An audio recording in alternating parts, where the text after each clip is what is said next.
aika usein kuntosalilla. Ruotsi suomeksi. Sveriges Radio finska.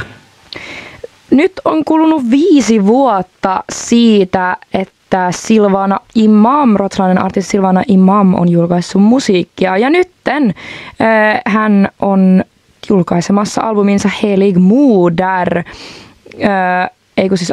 Se oli se siis albumi, joka tuli aikaisemmin.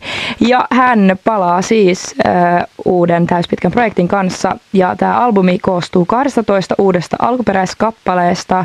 Ja se on ollut työn alla viimeiset 3 vuotta. Ja viime viikolla niin saatiin ensimmäinen maistiainen, nimittäin Sprit och Blondiner. Ja tämä sinkku julkaistiin Imamin omalla levymerkillä Naturkraft.